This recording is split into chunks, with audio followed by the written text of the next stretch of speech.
അമ്മ അമ്മ എങ്ങനെയാ ഇതിനെ കാണുന്നത്?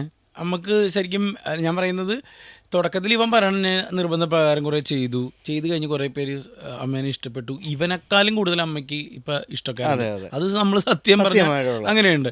അപ്പൊ ഇതൊക്കെ കഴിഞ്ഞപ്പോൾ അവൻ പറഞ്ഞ സാധനം ഉണ്ടല്ലോ, ഇനി ഇത്തിരി ഉത്തരവാദിത്തം കുറച്ച് കൂടണം, അല്ലെങ്കിൽ കുറച്ചും കൂടി അങ്ങനെ തോന്നാറുണ്ട് അമ്മയ്ക്ക്. അങ്ങനെ അവൻ പറയുന്നേ, പക്ഷെ എനിക്ക് പറയണമെന്നുണ്ട്. ആദ്യത്തേന് തന്നെ അങ്ങ് വഴക്കാ. രണ്ടാമത്തെ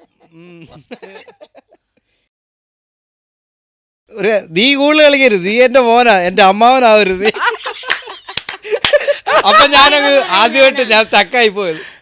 അല്ലെങ്കിൽ എന്തായാലും പറയും, അപ്പൊ ഞാൻ സ്റ്റക്കായി പോയത്, നീ എന്റെ അമ്മാവനാവരുത്. നീ വേറൊരു എപ്പിസോഡ് ചെയ്തിട്ടില്ലടാ അതിന്റെ തന്നെ. അതായത് പണ്ട് സ്കൂളിൽ കളിച്ചോണ്ടിരുന്നപ്പോ അമ്മേനെ നിന്നെ ഉപദ്രവിച്ച് ക്ലാസ്സിൽ പറഞ്ഞ അതിന്റെ തന്നെ ഓപ്പോസിറ്റ് ചെയ്തില്ല. ഓപ്പോസിറ്റ്. അങ്ങനെ സത്യം പറഞ്ഞാൽ അമ്മ ഇപ്പൊ ലൈഫ് എൻജോയ് ചെയ്തോണ്ടിരിക്കുകയാണ് അല്ലേ അമ്മേ? കഷ്ടപ്പാടൊക്കെ ആയിരുന്നു ചെറുപ്പത്തിലൊക്കെ. ഇപ്പൊ അമ്മ ശരിക്കും ലൈഫ് എൻജോയ് ചെയ്തോണ്ടിരിക്കുന്ന